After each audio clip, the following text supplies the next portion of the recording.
a vinheta. Aqui está ele, doutor. No programa de hoje, um dos maiores advogados dessa nação. Eu começo a dar valor às coisas que importam na vida. O cara que manja tudo sobre os crimes cibernéticos. O presidente da Comissão Nacional de Cybercrimes. O homem da fala mansa. Ai, que o presente é que importa. Doutor Luiz Augusto Durso.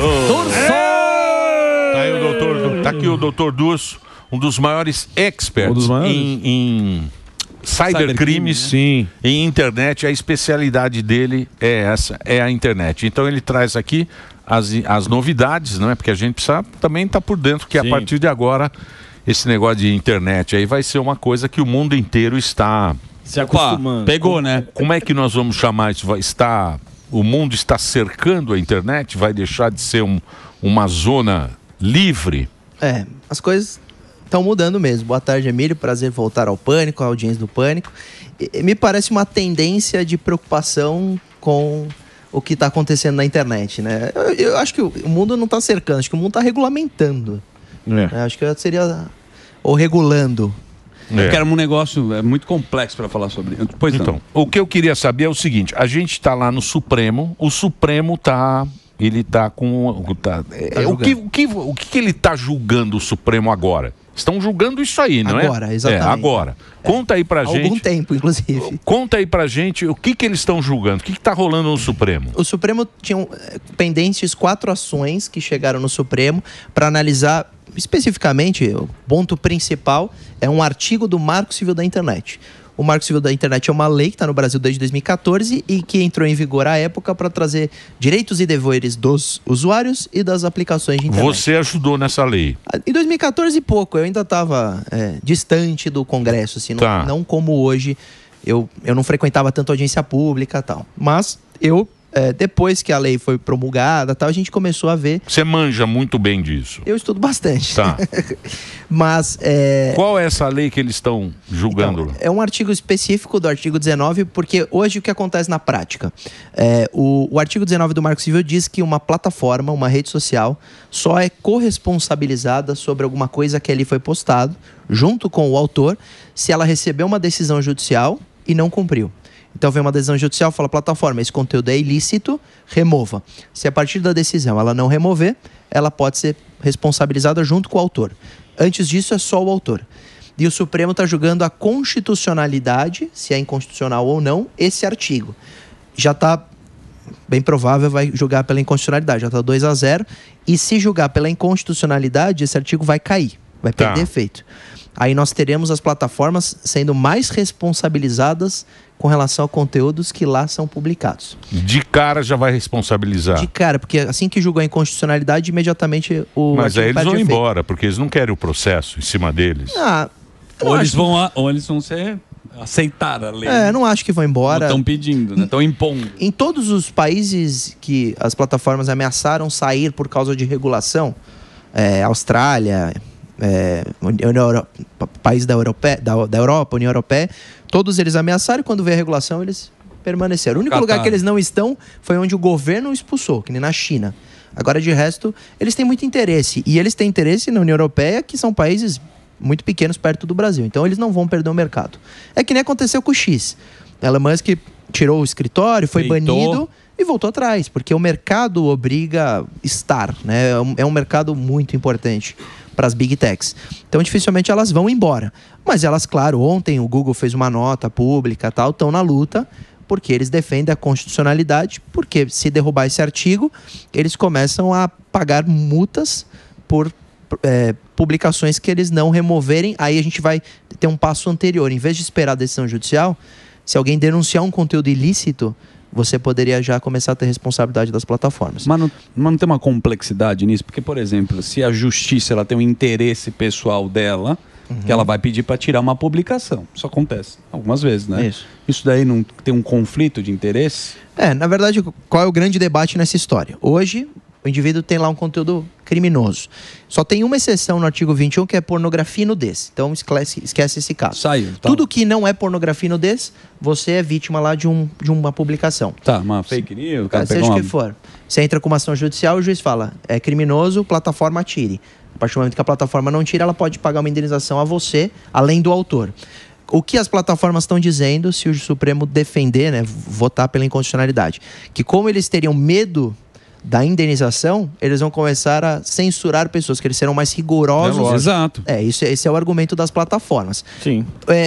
Aí eu vou fazer uma crítica e um elogio a esse julgamento. Qual é o meu elogio? Eu sou crítico ao artigo 19. Eu acho que ele criou uma barreira muito grande de proteção às plataformas e elas ficam só esperando a decisão judicial. O canal de denúncia não funciona para nada. Ah, tá. Você não consegue se comunicar com a plataforma. Não funciona. Você denuncia induzimento ao suicídio e eles não fazem nada. Então, e aí qual é a crítica ao Supremo? É que nos votos eles estão começando a analisar questões que vão além do que é manifestamente legal.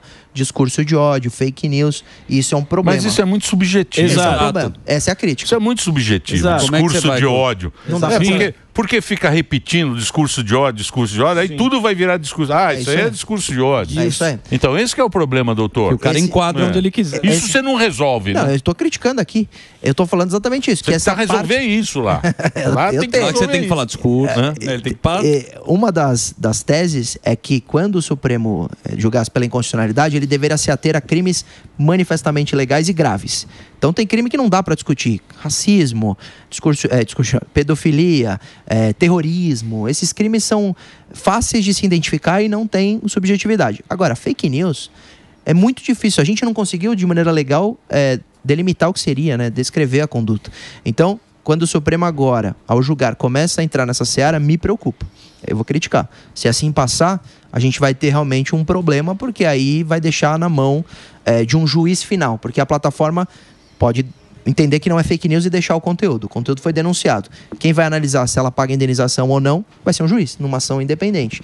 Essas ações que vão, no fim, delimitar como que a gente vai ver a internet daqui para frente. Porque se os juízes começarem a ser muito rigorosos e toda fake news a plataforma paga a indenização, aí sim realmente ela vai começar a te calar, porque ela fala, eu prefiro que você não poste do que eu pague a multa. Porque o que os caras fazem do Google, por exemplo, quando você assina lá o YouTube, você assinou lá, aquele agree. Isso. Aí ele fala o seguinte, eu sou apenas uma lista telefônica de vídeos. Certo. A responsabilidade do vídeo é seu. Eu acho justo. Eu te dou a tecnologia. Exatamente. Isso. Eu proporciono para você. Ou você faz a curadoria ou você é só um meio. Ou eu proporciono para você plataforma. A tecnologia para você publicar o seu vídeo, mas está na tua mão ser o responsável. Eu acho isso muito justo. É mais ou menos justo. Porque, por exemplo, no caso de uma lista telefônica, é muito fácil você saber quem é o autor para você responsabilizar, inclusive, o autor.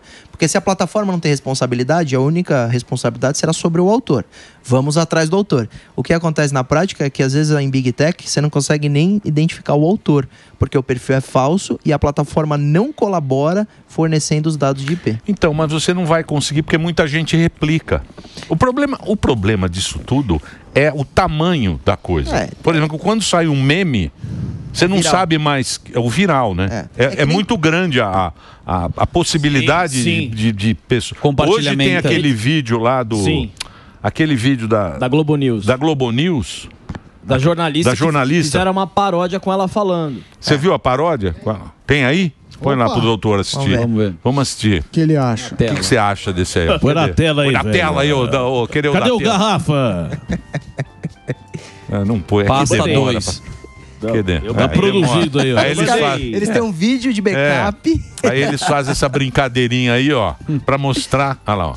Picanha, você vai voltar a comer picanha. Brasileiro gosta de coisa boa, pobre gosta de comer picanha. Você vai voltar a ver o porto lotado, como se fosse rodoviário, lotado de pobre.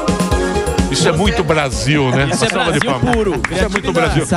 Então, esse aí, alguém criou. Sim, alguém criou. Fez e a musiquinha, lá, fez uma brincadeira, fez um humor e colocou lá. A gente não tem como saber quem fez. É verdade. Né? Você não tem como saber quem fez e quem passou. Mas todo mundo está assistindo esse vídeo hoje. Na prática, como que funciona em conteúdos virais? Normalmente, esse conteúdo é uma sátira e tal, mas tem conteúdos criminosos. Então imagina que alguém vazou um conteúdo de um estupro de uma menina menor de idade, conteúdo muito grave no exemplo. Aí começa a se replicar. Você vai realmente procurar a origem, todo arquivo digital tem um código, hash e tal, que deixa as informações de compartilhamento, daria para encontrar até por perícia a origem. E depois você também vai, em alguns casos que se torna muito viral, pegar pontos principais. Quem são as pessoas com mais visibilidade, quem acabou dando muitos compartilhamentos ou muitos likes, você vai atrás de algumas figuras que porque isso é interessante, não só o autor, mas quem compartilha também tem responsabilidade. Então. Mas isso que é o perigoso, não é? Porque, de fato, você falar sobre estupro, né? Ninguém vai apoiar. Sim. Agora, você faz um meme e compartilha, e vai atrás do meme. Aí fica que você subjetivo, postou. É a subjetividade. É subjetivo. Exato. Isso que é o perigoso. Hoje o grande problema é a subjetividade do que é fake news, o que é discurso de ódio e o que é humor, no caso. O que é... Isso é um problema. Né? Porque isso pode ser um discurso para tentar limitar a liberdade de expressão. Então, o Alba, ele está trazendo aqui, que ontem a gente até tocou nesse assunto, que é o que a gente está falando, que é discurso de ódio, né? Sim, é uma pesquisa que foi feita, eu não sei se o senhor viu, o doutor, é uma pesquisa que foi feita de um órgão do governo, junto com o Ministério da Mulher, que é da machosfera, né? A machosfera lucra com ódio, aversão e desprezo às mulheres no YouTube do Brasil. É lógico, como o Zuzu falou, a gente reitera aqui, ninguém é a favor de crime nenhum, seja com homem ou mulher, absolutamente nada. Só que dentro dessa pesquisa, eles falam que listaram os canais, que tem 137 canais, que fazem, que lucram com isso. Só que aí dentro você tem essa subjetividade.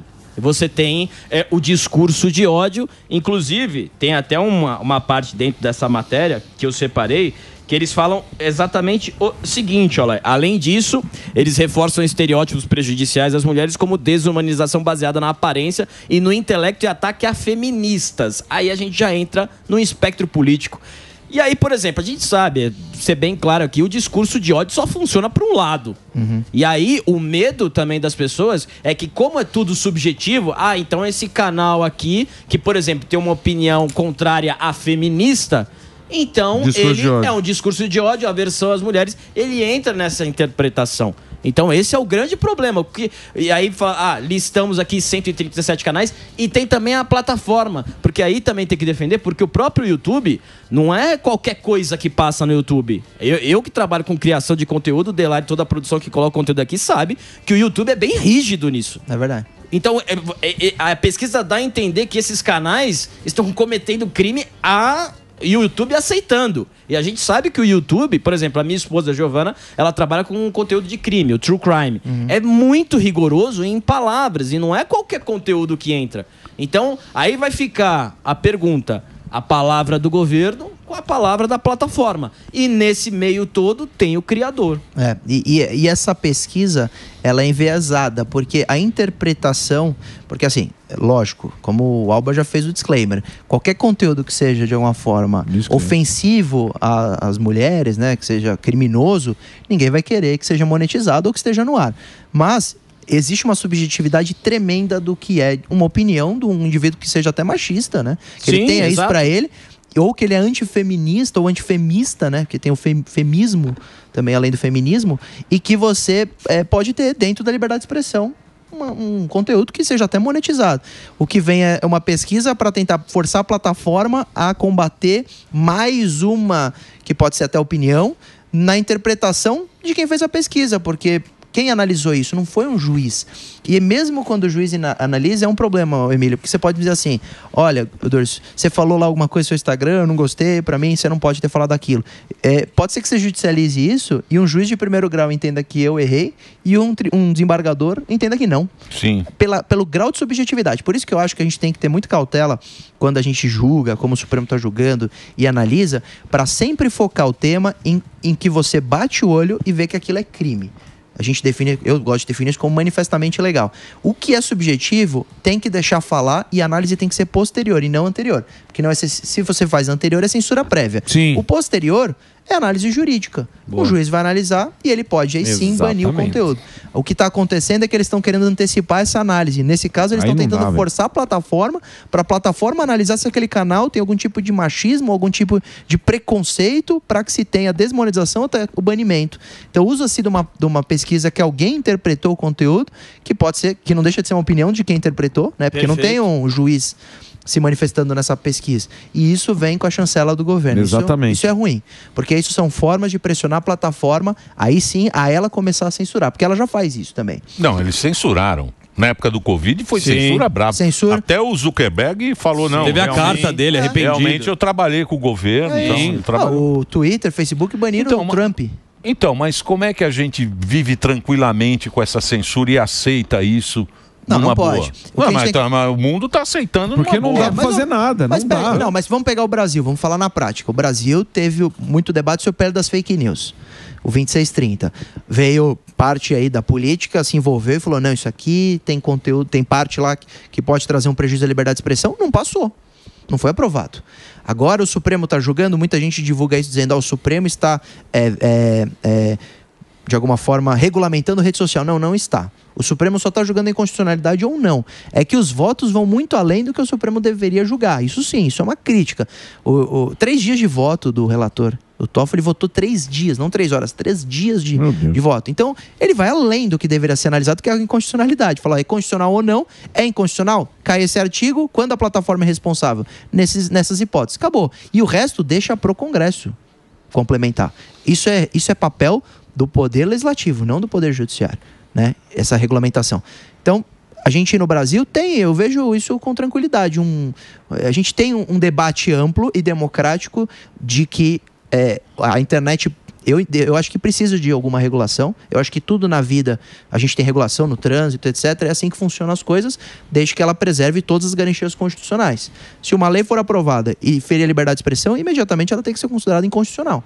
Bem que o PL não tramitou, o PL das fake news. Então eu acho que no Brasil a gente está bem democrático esse debate para que amanhã é possível trazer algum tipo de análise do que é liberdade de expressão e o que é crime na internet e o que tem que ser removido.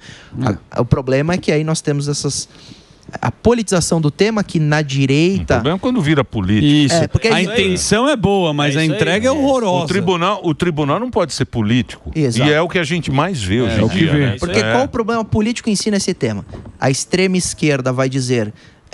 a gente precisa regular e vai usar esse debate, esse discurso para tirar liberdade, para falar, não, a gente controla tudo, e a direita vai dizer, olha, cuidado com a regulação que isso vai te censurar. Mas na verdade o que a gente tem que procurar é o meio termo, uma lei que seja positiva para tirar o que é conteúdo criminoso, que hoje está muito no ar, e que preserve a liberdade de expressão. Essa acho que mas é o princípio, né? O princípio da justiça é ser justo. É justo, né? Equilibrado. Você ser justo, é o que mais se encaixa. Mas não está rolando. Mas não está rolando. Não. Infelizmente não está rolando. Não está rolando. Porque o que a gente vê, vamos usar um exemplo besta aqui, algum perfil da direita fala, esse cara é bobo, e você considera discurso de ódio, e vê um da esquerda e fala, esse aqui é um completo imbecil, que você vê que é mais pesado, isso aí tá tudo bem, mas, tá tudo certo. Nessa sua interpretação, quem que tá dizendo isso pode, isso não pode? Quem que é esse censor, no seu exemplo? A justiça. É a justiça? O cara vai lá, dá a caneta e fala, tira esse cara daí. Perfeito. Então, você tem algum tipo de análise da justiça que pode pender para um lado em determinadas ações. Mas isso também não acontece na plataforma antes, já? Acontece bastante, porque a turma tá toda... Inclusive tem o gente Zuckerberg que é desmonetizado. Falou. Exato. O Mark Zuckerberg falou, eu estava junto com o governo. E assim a gente vê. Então, quer dizer... a gente fica preocupado porque a gente está de um lado e só esse lado que é penalizado em qualquer situação. Se vier o STF legislar ou se ele achar melhor o que eles estão fazendo, acha melhor, sempre vai ser um lado que vai ser penalizado, independente qual é a lei que vai ser. Independente. Mas só um lado que sempre é penalizado. Sabe como resolve isso, Morgadão? A meu ver, né? Como? Com lei. Porque com lei você controla o limite do juiz, porque ele tem que julgar dentro da previsão legal, o limite da plataforma e o limite do usuário. O que está acontecendo hoje, Emílio, é que a gente não consegue trazer uma lei boa e o jeito que está, a meu ver, as plataformas não estão combatendo o crime ali e não estão conseguindo ajudar a localizar o autor. Mas é aquilo que você falou, porque, por exemplo, que nem aqui a gente tem ampla defesa. Mesmo que o juiz de primeira instância fale, não, você faz o recurso, você tem vários recursos, que é a ampla defesa que você tem, que é o que sempre funcionou. O que não pode é um cara chegar e falar, ó, aqui não vale. Não igual vale, eu tchau, aqui. Pessoal. Eu nesse programa. Aqui, você é o Supremo aqui. Com certeza. Ele dita as regras. Eu legislo. Isso. Ele é tudo. Maduro Ele FM. condena. Eu Corta, julgo ele julga. e condeno. Sumariamente. Maduro FM. Mas é um poder conquistado em 30 anos. Claro, sim. claro. Pra chegar Você acha na que eu vou cadeira deixar, não foi fácil. Vou deixar na mão desses vagabundos. salafrários. Doutor, muito obrigado pela sua participação. Obrigado aí por tudo. Ó, eu vou passar aqui o Instagram. O nosso querido doutor Luiz Augusto Durso, ele tem sempre dicas boas para você não cair no conto do vigário. Opa.